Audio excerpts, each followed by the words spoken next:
प्यारे बच्चों, ਅੱਜ ਅਸੀਂ 9ਵੀਂ ਜਮਾਤ ਦੀ ਵੰਨਗੀ ਦੀ ਕਿਤਾਬ ਵਿੱਚੋਂ ਕਹਾਣੀ ਕਰਨ ਜਾ ਰਹੇ ਹਾਂ ਜਿਸ ਦਾ ਨਾਮ ਹੈ ਬਾਕੀ ਸਭ ਸੁੱਖ ਸਾਂਦ ਹੈ, ਜੋ ਕਿ ਮੋਹਨ ਭੰਡਾਰੀ ਜੀ ਦੁਆਰਾ ਲਿਖੀ ਗਈ ਹੈ। ਅੱਜ ਅਸੀਂ ਇਸ ਕਹਾਣੀ ਦਾ ਸਾਰ ਕਰਾਂਗੇ। ਸਾਡੀ ਬੀਹੀ ਦੇ ਲਗਭਗ 50 ਦੇ 50 ਘਰਾਂ ਨੇ ਆਪੋ ਆਪਣੀ ਰਾਏ ਕਾਇਮ ਕਰ ਲਈ ਸੀ। ਕੋਈ ਕਹਿੰਦਾ ਸੀ ਮੋਹਨ ਹੰਕਾਰ ਗਿਆ ਹੈ, ਇਹ ਸਮਝਦਾ ਹੈ ਕਿ ਸਾਰੇ ਪਿੰਡ 'ਚ ਮੈਥੋਂ ਸਿਵਾ ਹੁਣ ਚਿੱਠੀ ਲਿਖਣ ਵਾਲਾ ਹੋਰ ਕੋਈ ਨਹੀਂ। ਲੋਕੀ ਚਿੱਠੀਆਂ ਲਿਖਵਾਉਣ ਲਈ ਤੜਫਦੇ ਅਤੇ ਵਲਿਊ ਵਲਿਊ ਕਰਦੇ ਫਿਰਨਗੇ। ਕੋਈ ਕਹਿੰਦਾ 10ਵੀਂ ਕਾਹਦੀ ਕਰ ਲਈ, ਇਸ ਮੁੰਡੇ ਦਾ ਦਿਮਾਗ ਹੀ ਅਸਮਾਨੀ ਚੜ੍ਹ ਗਿਆ ਹੈ, ਇਹ ਹੁਣ ਰੱਬ ਨੂੰ ਟੱਪ ਦੱਸਦਾ। ਭਲੇ ਵੇਲੇ ਇੱਕ ਬੋਰੀ ਜਿਹੀ ਦੀ ਪਤਲੂਨ ਮਿਲ ਗਈ, ਉਹ ਪਾ ਕੇ ਤੇ ਪੱਟੀਆਂ ਵਾਹ ਕੇ ਸਰਦਾਰਾਂ ਦੇ ਮੁੰਡਿਆਂ ਨਾਲ ਵੀਹਾਂ ਵਿੱਚ ਗੇੜੇ ਮਾਰਦਾ ਰਹਿੰਦਾ ਹੈ। ਕਦੇ ਬਾਹਰ ਖੇਤੀ ਟੱਕਰ ਗਿਆ, ਕੱਲਾ ਤਾਂ ਨਾਨਕੇ ਯਾਦ ਕਰਵਾ ਦਿਆਂਗੇ ਇਹਦੇ। ਆਪਣੇ ਆਪ ਨੂੰ ਨਾਢੂ ਖਾਂ ਸਮਝਦਾ ਹੈ, ਨਾਲੇ ਦੇਖ ਲਾਂਗੇ ਇਹਦੇ ਹਮੈਤੀ ਨੂੰ ਜਿਹੜਾ ਮੂਹਰੇ ਆਊਗਾ। ਲੋਕ ਪੁੱਛਰ ਗਏ ਸਨ, ਸਾਰੇ ਮੁਹੱਲੇ 'ਚ ਤਰਾ ਹੋ ਰਹੀ ਸੀ। ਸਭ ਨੇ ਆਪੋ ਆਪਣੀ ਰਾਏ ਕਾਇਮ ਕਰ ਲਈ ਸੀ। ਬੀਹੀ ਦੀਆਂ ਬੁੜੀਆਂ ਵੀ ਘੁਸਰ ਮੁਸਰ ਕਰਦੀਆਂ ਰਹਿੰਦੀਆਂ, ਉਂਗਲਾਂ ਕੱਢ ਕੱਢ ਗੱਲਾਂ ਕਰਦੀਆਂ। ਨਵੀਆਂ ਵਿਆਹੀਆਂ ਕੁੜੀਆਂ ਹਰਾਸੀਆਂ ਰਹਿੰਦੀਆਂ, ਬਿੱਤਰ ਬਿੱਤਰ ਦੇਖਦੀਆਂ ਰਹਿੰਦੀਆਂ। ਹੋਰ ਕਿਸੇ ਤੋਂ ਚਿੱਠੀ ਲਿਖਵਾਉਂਦੀਆਂ। ਕਬੀਲਦਾਰੀ ਦੇ 100 ਪਰਦੇ ਹੁੰਦੇ ਨੇ, ਉਹ ਸੋਚਦੀਆਂ। ਅਸਲੀ ਗੱਲ ਬਾਰੇ ਕੋਈ ਧਿਆਨ ਨਹੀਂ ਸੀ ਦਿੰਦਾ। ਗੱਲ ਤਾਂ ਦਰਅਸਲ ਇਹ ਸੀ ਕਿ ਮੈਂ ਪੂਰੇ 5 ਵਰ੍ਹੇ ਚਿੱਠੀਆਂ ਲਿਖਦਾ ਰਿਹਾ ਸਾਂ। 5ਵੀਂ ਤੋਂ ਲੈ ਕੇ 10ਵੀਂ ਤੱਕ ਚਿੱਠੀਆਂ ਲਿਖ ਲਿਖ ਕੇ ਮੈਂ ਅੱਕ ਗਿਆ ਸਾਂ। ਲੋਕੀ ਚਿੱਠੀਆਂ ਲਿਖਵਾਉਂਦੇ ਵੀ ਤਾਂ ਸਿੱਧੀ ਤਰ੍ਹਾਂ ਨਹੀਂ ਸਨ। ਕੁੜੀਆਂ 4-4 ਸਫ਼ਿਆਂ ਦੀਆਂ ਚਿੱਠੀਆਂ ਲਿਖਵਾਉਂਦੀਆਂ ਸਨ। ਚਿੱਠੀਆਂ ਵਿੱਚ ਦੋਹੇ ਟਿਚਰਾਂ ਅਤੇ ਤੁਕਾਂ ਜੋੜ ਲਿਖਵਾਉਂਦੀਆਂ ਸਨ। ਹਾਲਾਂਕਿ ਉਹਨਾਂ ਨੂੰ ਪਤਾ ਹੁੰਦਾ ਸੀ ਕਿ ਚਿੱਠੀ ਲਿਖਣ ਵਾਲਾ ਕੋਈ ਹੋਰ ਹੈ, ਪਰ ਉਹ ਛਾਤੀ 'ਤੇ ਹੱਥ ਰੱਖ ਕੇ ਅਤੇ ਅੱਖਾਂ ਮੀਟ ਕੇ ਕਹਿੰਦੀਆਂ, ਲਿਖ। ਚਿੱਠੀ ਲਿਖਦੀ ਹਾਂ ਖੂਨ ਨਾਲ, ਸਿਆਹੀ ਨਾ ਸਮਝਣਾ, ਮਰ ਗਈ ਹਾਂ ਤੇਰੀ ਯਾਦ ਵਿੱਚ, ਜਿਉਂਦੀ ਨਾ ਸਮਝਣਾ। ਮੈਨੂੰ ਕਈ ਮਿੰਟ ਉਡੀਕਣਾ ਪੈਂਦਾ ਕਿ ਉਹ ਸਮਾਧੀ 'ਚੋਂ ਨਿਕਲ ਅਤੇ ਅਗਲੀ ਗੱਲ ਲਿਖਵਾਉਣ। ਅਗਲੀ ਗੱਲ ਹੁੰਦੀ, ਇਹਨਾਂ ਪਰਦੇਸੀਆਂ 'ਤੇ ਨਾ ਕਰਨਾ ਇਤਬਾਰ ਲੋਕੋ, ਇਹ ਰੱਸੀ ਦਾ ਸੱਪ ਬਣਾ ਦਿੰਦੇ। ਇਸ ਕਹਾਣੀ ਵਿੱਚ ਮੋਹਨ ਹੈ ਜਿਹੜਾ ਕਿ 10ਵੀਂ ਪਾਸ ਕਰ ਚੁੱਕਿਆ। ਪਿੰਡ ਵਿੱਚ ਇਕੱਲਾ ਉਹੀ ਹੈ ਜਿਹਨੇ 10ਵੀਂ ਪਾਸ ਕੀਤੀ ਹੁੰਦੀ ਹੈ ਅਤੇ ਲੋਕ ਉਸ ਤੋਂ ਚਿੱਠੀਆਂ ਲਿਖਵਾਉਂਦੇ ਨੇ, ਆਪਣੇ ਦੁੱਖਾਂ ਸੁੱਖਾਂ ਦੀਆਂ ਚਿੱਠੀਆਂ। ਪਰ ਉਹ ਲੋਕਾਂ ਦੀਆਂ ਚਿੱਠੀਆਂ ਲਿਖ ਲਿਖ ਕੇ ਅੱਕ ਚੁੱਕਿਆ ਹੁੰਦਾ ਹੈ। ਉਹ ਚਿੱਠੀਆਂ ਲਿਖਣ ਤੋਂ ਇਨਕਾਰ ਕਰਦਾ ਹੈ, ਜਿਸ ਕਰਕੇ ਲੋਕ ਉਸ ਨੂੰ ਤਰ੍ਹਾਂ ਦੀਆਂ ਗੱਲਾਂ ਕਰਦੇ ਨੇ ਕਿ ਇਹਨੇ 10ਵੀਂ ਕਾਹਦੀ ਕਰ ਲਈ ਹੈ, ਇਸ ਦਾ ਦਿਮਾਗ ਅਸਮਾਨੀ ਚੜ੍ਹ ਚੁੱਕਿਆ ਹੈ, ਜਾਂ ਜੇ ਇਕੱਲਾ ਟੱਕਰ ਗਿਆ ਤਾਂ ਇਸ ਨੂੰ ਇਸ ਦੀ ਨਾਨੀ ਯਾਦ ਕਰਵਾ ਦਿਆਂਗੇ। ਇਸ ਤਰ੍ਹਾਂ ਦੇ ਲੋਕ ਉਸ ਬਾਰੇ ਗਲਤ ਗੱਲਾਂ ਕਰਦੇ ਸਨ, ਪਰ ਉਹ ਅਸਲ ਵਿੱਚ ਲੋਕਾਂ ਦੇ ਦੁੱਖਾਂ ਭਰੀਆਂ ਚਿੱਠੀਆਂ ਲਿਖ ਕੇ ਅੱਕ ਚੁੱਕਿਆ ਹੁੰਦਾ ਹੈ। ਕੁੜੀਆਂ ਆਪਣੇ ਪਤੀਆਂ ਨੂੰ ਚਿੱਠੀਆਂ ਲਿਖਵਾਉਂਦੀਆਂ ਸਨ, ਪ੍ਰੇਮ ਭਰੀਆਂ, ਜਿਨ੍ਹਾਂ ਵਿੱਚ ਉਹ ਕਹਿੰਦੀਆਂ ਸਨ ਕਿ ਸਾਨੂੰ ਕੋਈ ਟੋਟਕੇ ਤਾਂ ਘੜਨੇ ਨਹੀਂ ਆਉਂਦੇ, ਆਪਣੀ ਮਰਜ਼ੀ ਨਾਲ ਜੋ ਤੈਨੂੰ ਚੰਗਾ ਲੱਗਦਾ ਉਹ ਲਿਖ ਦੇ। ਇਸ ਤਰ੍ਹਾਂ ਕਰਕੇ ਉਹ ਚਿੱਠੀਆਂ ਲਿਖ ਕੇ ਅੱਕਿਆ ਹੋਇਆ ਸੀ। ਕੋਈ ਕਹਿੰਦੀ ਇਉਂ ਲਿਖ ਦੇ ਬਈ ਉਹ ਸਾਨੂੰ ਚਿੱਠੀ ਪਾ ਦੇਵੇ ਕਿ ਉਹ ਇਸ ਮਹੀਨੇ ਦੇ ਅੰਦਰ ਮੈਨੂੰ ਜ਼ਰੂਰ ਲੈਣ ਆਊਗਾ, ਭਾਵੇਂ ਨਾ ਹੀ ਆਵੇ, ਪਰ ਇਸ ਤਰ੍ਹਾਂ ਚਿੱਠੀ ਜ਼ਰੂਰ ਲਿਖ ਦੇਵੇ। ਇਸ ਤਰ੍ਹਾਂ ਦੀਆਂ ਚਿੱਠੀਆਂ ਲਿਖ ਲਿਖ ਕੇ ਮੈਂ ਥੱਕ ਗਿਆ ਸਾਂ। ਵਾਰਿਸ ਸ਼ਾਹ ਦੇ ਬੈਂਤ ਤੋਂ ਲੈ ਕੇ ਕਬੀਰ ਦੇ ਦੋਹੇ ਤੱਕ ਉਹ ਆਪਣੀ ਚਿੱਠੀਆਂ 'ਚ ਪਤਾ ਨਹੀਂ ਕਿਉਂ ਲਿਖਵਾਉਂਦੀਆਂ ਸਨ। ਹੋਰ ਛੋਟੇ ਟੋਟਕਿਆਂ ਦਾ ਤਾਂ ਅੰਤ ਹੀ ਨਹੀਂ ਸੀ। ਪਤਾ ਨਹੀਂ ਕੀ ਕੁਛ ਲਿਖਵਾਉਂਦੀਆਂ ਰਹਿੰਦੀਆਂ ਸਨ ਉਹ। ਕੋਈ ਕਹਿੰਦੀ ਵੇ ਮੋਹਣਿਆ, ਸਾਨੂੰ ਲੋਕਾਂ ਵਾਂਗੂ ਟੋਟਕੇ ਤਾਂ ਘੜਨੇ ਨਹੀਂ ਆਉਂਦੇ, ਤੂੰ ਆਪੇ ਲਿਖ ਦੇ ਜਿਹੜੀ ਗੱਲ ਤੈਨੂੰ ਚੰਗੀ ਲੱਗਦੀ ਹੈ। ਇਹ ਵਿੱਚ ਸਾਡੀ ਰਾਮ ਸੱਤ ਜ਼ਰੂਰ ਲਿਖ ਦੇ। ਮੈਂ ਪਰੇਸ਼ਾਨ ਹੋ ਜਾਂਦਾ, ਆਖਿਰ ਮੈਂ ਆਪਣੇ ਆਪ ਕੀ ਲਿਖਾਂ ਅਤੇ ਕੀ ਨਾ ਲਿਖਾਂ। ਇਸ ਵਿੱਚ ਗੱਲ ਹੋ ਰਹੀ ਜਿਹੜੀਆਂ ਕੁੜੀਆਂ ਉਸ ਤੋਂ ਚਿੱਠੀਆਂ ਲਿਖਵਾਉਣ ਆਉਂਦੀਆਂ ਨੇ। ਉਹ ਕਹਿੰਦੇ ਚਿੱਠੀਆਂ ਲਿਖ ਲਿਖ ਕੇ ਉਹਨਾਂ ਦੀ ਥੱਕ ਚੁੱਕਿਆ ਹੁੰਦਾ ਕਿ ਫਿਰ ਉਹ ਕਹਿ ਦਿੰਦੀਆਂ ਨੇ ਤੂੰ ਆਪਣੀ ਮਰਜ਼ੀ ਨਾਲ ਜੋ ਤੈਨੂੰ ਚੰਗਾ ਲੱਗਦਾ ਉਹ ਲਿਖ ਦੇ। ਉਹ ਸੋਚਦਾ ਕਿ ਮੈਂ ਆਪਣੀ ਮਰਜ਼ੀ ਨਾਲ ਹੁਣ ਕੀ ਲਿਖਾਂ। ਬੁੜੀਆਂ ਆਪਣੇ ਰੋਣੇ ਰੋਂਦੀਆਂ, ਕਿਸੇ ਦੀ ਨੂੰਹ ਕਪੱਤੀ ਸੀ, ਕਿਸੇ ਦੀ ਧੀ ਦੁਖੀ ਸੀ, ਕਿਸੇ ਦਾ ਪੁੱਤ ਫੌਜ 'ਚ ਭਰਤੀ ਹੋ ਗਿਆ ਸੀ, ਕਿਸੇ ਦਾ ਹੱਥ ਤੰਗ ਸੀ, ਮੁਕੱਦਮਾ ਉਹਨਾਂ ਨੂੰ ਖਾਈ ਜਾ ਰਿਹਾ ਸੀ, ਮਹੀਨੇ 'ਚ 2-2 ਤਰੀਕਾਂ ਪੈਂਦੀਆਂ ਸਨ, ਕਿਸੇ ਦੀ ਧੀ ਨੂੰ ਲੰਮੀ ਬਿਮਾਰੀ ਸੀ, ਸਹੁਰੇ ਉਹਨੂੰ ਲਿਜਾਂਦੇ ਨਹੀਂ ਸਨ, ਉਹ ਪੇਕਿਆਂ ਦਾ ਬੂਹਾ ਮੱਲੀ ਬੈਠੀ ਸੀ, ਉਹ ਨਾ ਮਰਦੀ ਸੀ ਅਤੇ ਨਾ ਰਾਜੀ ਹੁੰਦੀ ਸੀ। ਡਾਕਟਰ ਨੇ ਨਿੱਤ ਨਵੇਂ ਲੋਧੇ ਲਾ ਲਾ ਕੇ ਕੁੜੀ ਦਾ ਸਰੀਰ ਛਾਣ ਦਿੱਤਾ ਹੈ। ਡਾਕਟਰ ਦਾ ਘਰ ਭਰ ਰਿਹਾ ਹੈ, ਪਰ ਉਹ ਦਿਨ ਬ ਦਿਨ ਕੰਗਾਲ ਹੋ ਰਹੇ ਹਨ। ਜਿਹੜੀਆਂ ਬੁੜੀਆਂ ਨੇ ਉਹ ਆਪਣੇ ਘਰ ਦੇ ਰੋਣੇ ਰੋ ਰਹੀਆਂ ਨੇ। ਕੋਈ ਆਪਣੀ ਨੂੰਹ ਕਪੱਤੀ ਦੀ ਗੱਲ ਕਰ ਰਹੀ ਹੈ, ਕੋਈ ਧੀ ਤੋਂ ਦੁਖੀ ਹੈ, ਕਿਸੇ ਦਾ ਪੁੱਤਰ ਫੌਜ ਵਿੱਚ ਹੈ, ਕਿਸੇ ਦਾ ਹੱਥ ਤੰਗ ਹੈ ਗਰੀਬੀ ਕਰਕੇ, ਕੋਈ ਲੰਮੀ ਬਿਮਾਰੀ ਦਾ ਸ਼ਿਕਾਰ ਹੈ। ਇਸ ਤਰ੍ਹਾਂ ਗੱਲ ਕਿ ਲੋਕਾਂ ਦੇ ਦੁੱਖ ਲਿਖ ਲਿਖ ਕੇ ਮੈਂ ਦੁਖੀ ਹੋ ਜਾਂਦਾ ਸੀ। ਸਾਰਾ ਸਾਰਾ ਦਿਨ ਸੋਚਦਾ ਰਹਿੰਦਾ ਸੀ, ਲੋਕ ਵੀ ਕਦੀ ਰਾਜੀ ਖੁਸ਼ੀ ਹੋਣਗੇ, ਖੁਸ਼ੀਆਂ ਮਨਾਉਣਗੇ ਅਤੇ ਮੈਥੋਂ ਸੋਹਣੀਆਂ ਸੋਹਣੀਆਂ ਗੱਲਾਂ ਲਿਖਵਾਉਣਗੇ। ਉਹ ਗੱਲਾਂ ਜਿਹੜੀਆਂ ਮੈਨੂੰ ਦੁਖੀ ਨਾ ਕਰਨ, ਮੈਨੂੰ ਖੁਸ਼ ਰੱਖਣ, ਸਦਾ ਖੁਸ਼। ਸੋਚਦਾ ਸੋਚਦਾ ਮੈਂ ਗੌਤਮ ਬੁੱਧ ਦੀ ਫਿਲਾਸਫੀ 'ਚ ਜਾ ਵੜਦਾ। ਇਹ ਦੁਨੀਆ ਦੁੱਖਾਂ ਦਾ ਘਰ ਹੈ, ਉਹਦਾ ਇਹ ਵਚਨ ਮੇਰੇ ਦਿਮਾਗ ਵਿੱਚ ਗੂੰਜਦਾ ਰਹਿੰਦਾ। ਮੇਰਾ ਜੀ ਕਰਦਾ ਮੈਂ ਪਿੰਡੋਂ ਭੱਜ ਜਾਵਾਂ ਦੂਰ, ਜਿੱਥੇ ਕੋਈ ਮੈਨੂੰ ਜਾਣਦਾ ਨਾ ਹੋਵੇ। ਉੱਥੇ ਨਾ ਮੈਥੋਂ ਕੋਈ ਚਿੱਠੀ ਲਿਖਵਾਏਗਾ ਅਤੇ ਨਾ ਮੈਂ ਦੁਖੀ ਹੋਵਾਂਗਾ। ਦੱਸਿਆ ਜਾਂਦਾ ਹੈ ਕਿ ਜਿਹੜਾ ਲੇਖਕ ਆਪਣੇ ਆਪ ਦੱਸ ਰਿਹਾ ਹੈ ਕਿ ਮੈਂ ਚਿੱਠੀਆਂ ਦੁੱਖ ਭਰੀਆਂ ਲਿਖ ਲਿਖ ਕੇ ਦੁਖੀ ਹੋ ਚੁੱਕਿਆ ਸੀ। ਮੈਂ ਸੋਚਦਾ ਸਾਂ ਕਿ ਲੋਕ ਕਦੋਂ ਸੁਖੀ ਹੋਣਗੇ, ਕਦੋਂ ਮੈਥੋਂ ਖੁਸ਼ੀ ਦੀਆਂ ਚਿੱਠੀਆਂ ਲਿਖਵਾਉਣਗੇ। ਫਿਰ ਉਹ ਗੌਤਮ ਬੁੱਧ ਦੀ ਫਿਲਾਸਫੀ ਬਾਰੇ ਸੋਚਦਾ ਹੈ, ਜਿਹਦੇ ਵਿੱਚ ਲਿਖਿਆ ਹੁੰਦਾ ਕਿ ਦੁਨੀਆ ਜਿਹੜਾ ਦੁੱਖਾਂ ਦਾ ਘਰ ਹੈ। ਕਹਿੰਦੇ ਇਹ ਗੌਤਮ ਬੁੱਧ ਦਾ ਜਿਹੜਾ ਵਿਚਾਰ ਹੈ ਮੇਰੇ ਦਿਮਾਗ ਵਿੱਚ ਗੂੰਜਦਾ ਰਹਿੰਦਾ। ਲੇਖਕ ਸੋਚਦਾ ਕਿ ਮੈਂ ਪਿੰਡੋਂ ਭੱਜ ਜਾਵਾਂ, ਘਰੋਂ ਭੱਜ ਜਾਵਾਂ, ਜਿੱਥੇ ਕੋਈ ਮੈਨੂੰ ਨਾ ਚਿੱਠੀ ਲਿਖਵਾਏਗਾ ਅਤੇ ਨਾ ਹੀ ਮੈਨੂੰ ਦੁਖੀ ਕਰੇਗਾ। ਕਪੂਰੇ ਦਾ ਮੀਕਾ, ਮੇਲੋ ਦੀ ਧੀ ਸ਼ਰਬਤੀ ਤੇ ਨਾਈਆਂ ਦਾ ਘੋਟਾ, ਇਹ ਸਾਰੇ ਜਣੇ ਹੁਣ 5ਵੀਂ 'ਚ ਹੋ ਗਏ ਸਨ। ਮੈਂ ਇਸ਼ਾਰੇ ਨਾਲ ਸਮਝਾਉਣ ਦੀ ਕੋਸ਼ਿਸ਼ ਕਰਦਾ ਕਿ ਹੁਣ ਉਹਨਾਂ ਤੋਂ ਲਿਖਵਾ ਲਿਆ ਕਰਨ ਲੋਕ ਚਿੱਠੀਆਂ, ਪਰ ਉਹ ਕਹਿੰਦੇ ਕਿ ਕਿਹਦੇ ਸਾਹਮਣੇ ਆਪਣੇ ਘਰ ਦਾ ਭੇਤ ਉਹ ਖੋਲ੍ਹਦੇ ਫਿਰਨ। ਕਬੀਲਦਾਰੀ ਦੀ 100 ਪਰਦੇ ਹੁੰਦੇ ਹਨ। ਲੇਖਕ ਪਿੰਡ ਦੇ ਦੱਸ ਰਿਹਾ ਜਿਵੇਂ ਕਪੂਰੇ ਦਾ ਪੁੱਤ ਮੀਕਾ, ਮੇਲੋ ਦੀ ਧੀ ਸ਼ਰਬਤੀ ਤੇ ਨਾਈਆਂ ਦਾ ਘੋਟਾ, ਇਹ ਸਾਰੇ 5ਵੀਂ 'ਚ ਹੋ ਗਏ ਸੀ। ਕਹਿਣ ਦਾ ਮਤਲਬ ਇਹ ਚਿੱਠੀਆਂ ਲਿਖਣ ਦੇ ਯੋਗ ਹੋ ਗਏ ਸਨ।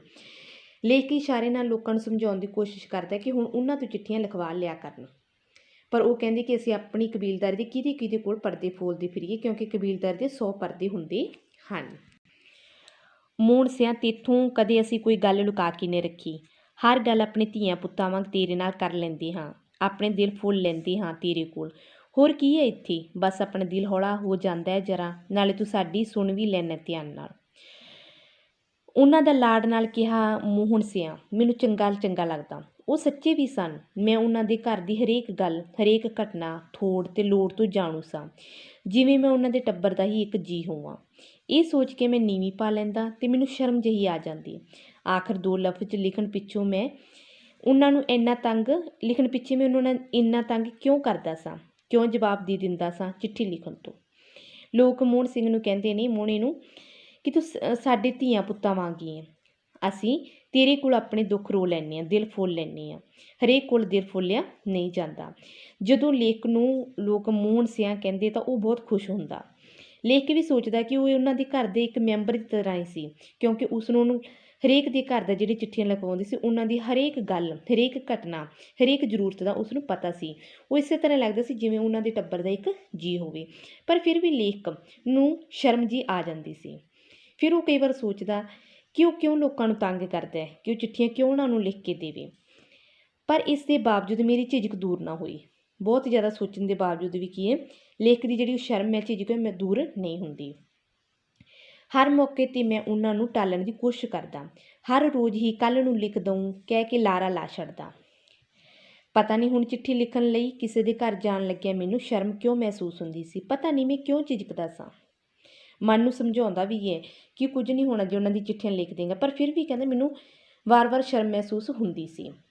ਅਜੇ ਪਰਸੋਂ ਦੀ ਗੱਲ ਹੈ, ਜਾਗਰ ਫੌਜੀ ਦੀ ਮਾਂ ਹਰ ਕੌਰ ਮੈਨੂੰ ਆਪਣੇ ਘਰ ਲਿਜਾਣ ਲਈ ਆਈ, ਮੇਰੇ ਕੋਲੋਂ ਚਿੱਠੀ ਲਿਖਵਾਉਣ ਲਈ। ਪਹਿਲਾਂ ਤਾਂ ਮੈਂ ਟਾਲ ਮਟੋਲ ਕਰਦਾ ਰਿਹਾ, ਪਰ ਜਦੋਂ ਉਹਦੀਆਂ ਅੱਖਾਂ ਭਰ ਆਈਆਂ ਤਾਂ ਮੈਂ ਨੀਵੀਂ ਪਾ ਲਈ ਅਤੇ ਉਹਦੇ ਪਿੱਛੇ ਤੁਰ ਪਿਆ।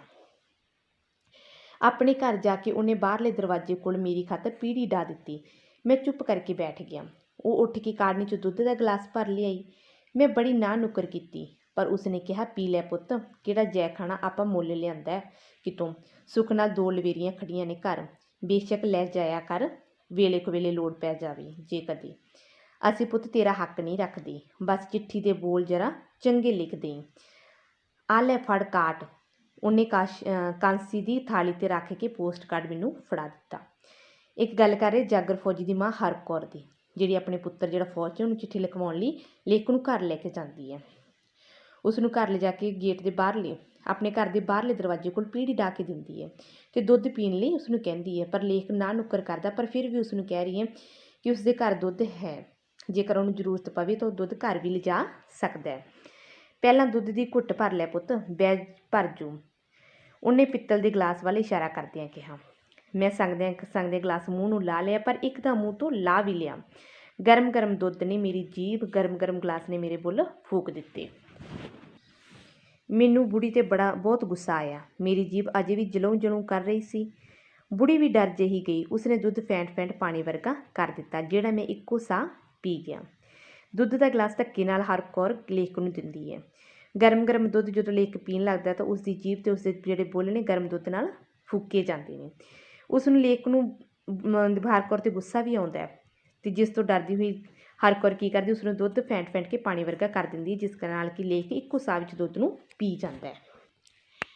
ਅੰਦਰੋਂ ਥੰਮਲੇ ਓਹਲਿਓ ਕਿਸੇ ਦੀ ਹਾਏ ਹਾਏ ਦੀ ਆਵਾਜ਼ ਆਈ। ਪੁੱਛਣ 'ਤੇ ਪਤਾ ਲੱਗਿਆ ਕਿ ਉਹ ਕਰਤਾਰੂ ਸੀ, ਹਰ ਕੌਰ ਦੀ ਨੂੰਹ, ਜਿਸ ਪਰਸੋਂ ਪੁੱਤ ਜੰਮਿਆ ਸੀ। ਅਜੇ ਮੰਜੇ 'ਤੇ ਪਈ ਉਹ ਕਰਾ ਰਹੀ ਸੀ। ਉਹਨੂੰ ਪਰਸੋਂ ਤੋਂ ਹੀ ਦਰਦ ਹੋ ਰਿਹਾ ਸੀ, ਜਿਹੜਾ ਅਜੇ ਤੱਕ ਨਹੀਂ ਸੀ ਟਿਕਿਆ। ਬੁੜੀ ਨੇ ਹੋਕਾ ਭਰ ਕੇ ਕਿਹਾ, ਪੁੱਤ ਮੋਹਣਿਆ, ਜਰਾ ਚੰਗੀ ਤਰ੍ਹਾਂ ਲਿਖੀ ਚਿੱਠੀ, ਜਿਹਨੂੰ ਪੜ੍ਹ ਕੇ ਮੁੰਡਾ ਫੌਜ 'ਚੋਂ ਨਾਵਾਂ ਕਟਾ ਆਵੇ। ਅਸੀਂ ਬਹੁਤ ਦੁਖੀ ਹਾਂ ਪੁੱਤ। ਉਹਦੀਆਂ ਅੱਖਾਂ ਫਿਰ ਭਰ ਆਈਆਂ। ਮੇਰਾ ਵੀ ਦਿਲ ਬੜਾ ਖਰਾਬ ਜਿਹਾ ਹੋ ਗਿਆ। ਮੈਂ ਆਪਣੇ ਵੱਲੋਂ ਰਾਜੀ ਖੁਸ਼ੀ ਲਿਖੀ, ਉਹਦੀ ਰਾਜੀ ਖੁਸ਼ੀ ਪੁੱਛੀ, ਅਤੇ ਫਿਰ ਸਵਾਲੀਆਂ ਨਜ਼ਰਾਂ ਨਾਲ ਬੁੜੀ ਵੱਲ ਵੇਖਣ ਲੱਗਿਆ। ਲਿਖ ਪੁੱਤ ਬਈ ਉਹਦਾ ਬਾਪੂ 5ਵੀਂ ਤਰੀਕ 'ਤੇ ਜਾ ਆਇਆ। ਇਸ 15 ਦੀ ਫਿਰ ਪੇਸ਼ੀ ਪੈ ਗਈ। ਹੋਰ? ਮੈਂ ਲਿਖ ਕੇ ਪੁੱਛਿਆ। ਦੀਪੋ ਦੇ ਪ੍ਰਾਹੁਣੇ ਦਾ ਅਜੇ ਕੋਈ ਪਤਾ ਨਹੀਂ ਕਿੱਥੇ ਗਿਆ, ਕਿੱਥੇ ਹੈ ਕਿੱਥੇ ਨਹੀਂ। ਉਹ ਵੀ ਗੌਰ ਕਰਕੇ ਉੱਧਰੋਂ ਥੋ ਪਤਾ ਕੱਢੇ। ਬੂਰੀ ਮੈਸ ਐਤਕਾਂ ਤੂੰ ਗਈ, ਨਾਲੇ ਉਹਦੀ ਪੂਛ ਨੂੰ ਬੰਮ ਨਹੀਂ ਲੱਗ ਗਈ ਸੀ, ਪਰ ਹੁਣ ਠੀਕ ਹੈ। ਪੂਛ ਵੱਢ ਕੇ ਮੈਸ ਦੀ ਕਦਰ ਵੀ ਅੱਧੀ ਰਹਿ ਗਈ। ਮੈਨੂੰ ਪਤਾ ਨਾ ਲੱਗਾ ਕਿ ਇਹ ਗੱਲ ਉਹਨੇ ਮੇਰੇ ਨਾਲ ਕੀਤੀ ਸੀ ਜਾਂ ਲਿਖਣ ਲਈ ਕਹੀ ਸੀ, ਪਰ ਮੈਂ ਲਿਖ ਹੀ ਦਿੱਤੀ। ਨਾਰੇ ਬਲਦ ਦਾ ਕੰਨਾ ਮਤਾੜਿਆ ਗਿਆ ਐਤਕੀ। ਜੇ ਪਤਾ ਹੁੰਦਾ ਬਾਰੂ ਨੂੰ ਨਾ ਵੇਚਦੇ, ਪਰ ਵੇਚਦੇ ਵੀ ਕਿੱਦਾਂ ਨਾ। ਹਾਲਾ ਜੂ ਦੇਣਾ ਸੀ। ਖੇਤੀਆਂ ਜੈ ਖਾਣੀਆਂ ਐਤਕੀ ਪਾਣੀ ਨੇ ਮਾਰ ਲਈਆਂ। ਕਾਲਜੇ 'ਚ ਰੁੱਗ ਭਰਦਾ ਗੋਡੇ ਗੋਡੇ ਪਾਣੀ ਦੇਖ ਕੇ ਖੇਤਾਂ ਦੇ। ਉਹ ਲਗਾਤਾਰ ਬੋਲੀ ਗਈ। ਇਹ ਬਾਰੂ ਕੌਣ ਹੋਇਆ? ਮੈਂ ਪੁੱਛਿਆ। ਆਪਣਾ ਵੱਛਾ ਸੀ ਪੁੱਤ, ਘਰ ਦਾ ਪਾਲਿਆ ਹੋਇਆ। ਮੈਂ ਚੰਦਰੀ ਨੂੰ ਸਾਰਾ ਦੁੱਧ ਛੱਡਦੀ ਰਹੀ। ਮੁੰਡਾ ਕਹਿੰਦਾ ਵੇਚਣਾ ਨਹੀਂ, ਬੜਾ ਸੋਹਣਾ ਵੈੜਕਾ ਨਿਕਲੂ। ਉਹਦੀਆਂ ਮੇਲੇ ਤੋਂ ਲਿਆਂਦੀਆਂ ਘੁੰਗਰਾਲਾਂ ਤੇ ਨੱਥਾਂ ਅਜੇ ਬਹੂ ਦੇ ਸੰਦੂਕ 'ਚ ਜਿਉਂਦੀਆਂ ਤਿਉਂ ਪਈਆਂ ਨੇ। ਸਾਨੂੰ ਪਾਉਣੀਆਂ ਵੀ ਨਸੀਬ ਨਾ ਹੋਈਆਂ। ਜਿੱਦਣ ਵਿਕ ਗਿਆ, ਤੇਰੇ ਚਾਚੇ ਨੇ ਟੁੱਕ ਦੀ ਬੁਰਕੀ ਨਾ ਖਾਧੀ। ਥਮਲੇ ਨਾਲ ਲੱਗ ਕੇ ਬੈਠਾ ਰਿਹਾ ਸਾਰਾ ਦਿਨ ਟੀਵੀ ਪਾ ਕੇ। ਜਿਹੜੀ ਹਰ ਕੌਰ ਆਪਣੇ ਘਰ ਦੇ ਦੁੱਖ ਦੱਸ ਰਹੀ ਹੈ ਕਿ ਕਿਸ ਤਰ੍ਹਾਂ ਉਹਨਾਂ ਦੇ ਘਰ ਵਿੱਚ ਦੁੱਖਾਂ ਦਾ ਪਹਾੜ ਚੱਲਿਆ ਹੋਇਆ। ਜਿਵੇਂ ਉਸਦੀ ਪਤਨੀ ਦੇ ਘਰ ਕਾਕਾ ਹੋ ਕੇ, ਕਰਤਾਰੂ ਦੇ ਘਰ ਕਾਕਾ ਹੋ ਕੇ ਗੁਜ਼ਰ ਗਿਆ, ਅਤੇ ਉਹ ਮੰਜੇ 'ਤੇ ਮਰਨ ਵਾਲੀ ਪਈ ਹੈ। ਉਸਦਾ ਪਿਤਾ ਜਿਹੜਾ ਕਿ 5ਵੀਂ ਤਰੀਕ 'ਤੇ ਜਾਇਆ, ਫਿਰ ਅੱਗੇ ਪੇਸ਼ੀ ਪੈ ਗਈ ਹੈ, ਅਤੇ ਉਹਨਾਂ ਦੀ ਜਿਹੜੀ ਮੱਝ ਉਹਦੀ ਪੂਛ ਨੂੰ ਬੰਮ ਨਹੀਂ ਲੱਗ ਗਈ, ਉਹਦੀ ਪੂਛ ਵੱਢ ਦਿੱਤੀ ਗਈ, ਉਹਦੀ ਕਦਰ ਅੱਧੀ ਰਹਿ ਗਈ। ਇਸ ਤਰ੍ਹਾਂ ਦੇ ਜਿਹੜੇ ਘਰ ਦੇ ਹਾਲਾਤ ਨੇ ਉਹ ਦੱਸ ਰਹੀ ਹੈ, ਦੁੱਖ ਲਿਖਵਾ ਰਹੀ ਚਿੱਠੀ ਦੇ ਵਿੱਚ। ਹੋਰ ਕੀ ਲਿਖਾਂ ਚਾਚੀ? ਮੈਂ ਕਵੇਲਾ ਹੁੰਦਾ ਦੇਖ ਕੇ ਕਿਹਾ। ਹੋਰ ਲਿਖ ਦੇ ਪੁੱਤ ਬਈ ਕਰਤਾਰੂ ਦੇ ਘਰ ਕਾਕਾ ਹੋ ਕੇ ਗੁਜ਼ਰ ਗਿਆ। ਕਰਤਾਰੂ ਮੰਜੇ 'ਤੇ ਮਰਨ ਵਾਲੀ ਪਈ ਹੈ। ਜਲਦੀ ਤੋਂ ਜਲਦੀ ਸਾਹਿਬ ਨੂੰ ਕਹਿ ਕੇ ਨਾਮਾ ਕਟਵਾ ਆਵੇ। ਚਿੱਠੀ ਨੂੰ ਤਾਰ ਸਮਝੇ। ਮੈਂ ਸੁੰਨ ਹੋ ਗਿਆ। ਕਿੰਨਾ ਸੋਹਣਾ ਸੀ ਗੋਬਲਾ ਜਿਹਾ ਮੇਰਾ ਪੋਤਾ। ਇਨ ਬਿਨ ਬਾਪ 'ਤੇ ਗਿਆ ਸੀ।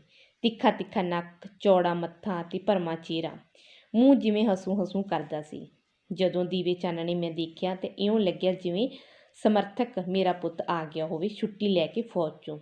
ਉਸੇ ਵੇਲੇ ਮੇਰਾ ਮੱਥਾ ਠਣਕਿਆ। ਮੈਂ ਕਿਹਾ, ਹਰਕੁਰੇ, ਤੇਰੇ ਘਰ ਤੇਰਾ ਦੂਜਾ ਪੁੱਤ ਜੰਮਿਆ। ਜਦੋਂ ਸੁੱਖ ਨਾਲ ਗੱਭਰੂ ਹੋ ਗਿਆ, ਦੁਨੀਆ ਖੜੀ ਹੋ ਦੇਖੂ।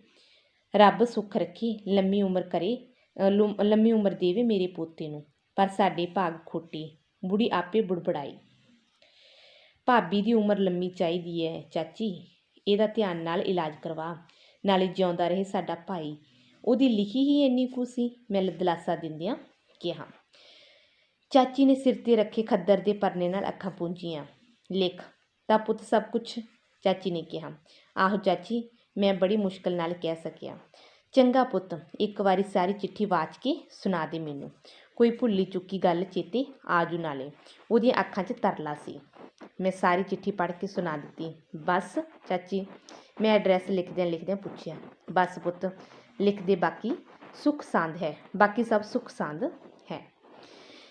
ਲੇਖ ਜਦੋਂ ਹਰ ਕੌਰ ਦੀਆਂ ਦੁੱਖ ਭਰੀਆਂ ਗੱਲਾਂ ਨੂੰ ਸੁਣਦਾ ਹੈ ਕਿ ਉਸਦੀ ਨੂੰਹ ਮੰਜੇ 'ਤੇ ਮਰਨ ਵਾਲੀ ਪਈ ਹੈ, ਪੋਤਰਾ ਉਸਦੇ ਹੋ ਕੇ ਗੁਜ਼ਰ ਚੁੱਕਿਆ ਹੈ, ਇਸ ਤਰ੍ਹਾਂ ਦੇ ਉਹ ਆਪਣੇ ਸਾਰੇ ਦੁੱਖ ਨੇ ਹਰ ਕੌਰ ਨੇ ਆਪਣੇ ਪੁੱਤਰ ਨੂੰ ਚਿੱਠੀ ਵਿੱਚ ਲਿਖਵਾਏ ਨੇ। ਅਤੇ ਅਖੀਰ ਵਿੱਚ ਜਦੋਂ ਲੇਖ ਪੁੱਛਦਾ ਹੈ ਕਿ ਚਾਚੀ ਹੋਰ ਕੁਛ ਲਿਖਣਾ, ਤਾਂ ਉਹ ਕਹਿ ਦਿੰਦੀ ਹੈ ਕਿ ਬਸ ਲਿਖ ਦੇ ਪੁੱਤ ਕਿ ਬਾਕੀ ਸਭ ਸੁੱਖ ਸਾਂਦ ਹੈ। ਇਹ ਸੁਣ ਕੇ ਲੇਖ ਦੇ ਹੱਥੋਂ ਕਲਮ ਡਿੱਗ ਪੈਂਦੀ ਹੈ। ਉਹ ਸੋਚਦਾ ਹੈ ਕਿ ਇੰਨੇ ਦੁੱਖ ਹੋਣ ਦੇ ਬਾਵਜੂਦ ਵੀ ਕਿਸ ਹੌਸਲੇ ਨਾਲ ਕਹਿ ਰਹੀ ਕਿ ਬਾਕੀ ਸਭ ਸੁੱਖ ਸਾਂਦ ਹੈ।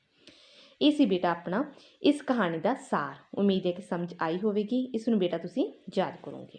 Thank you.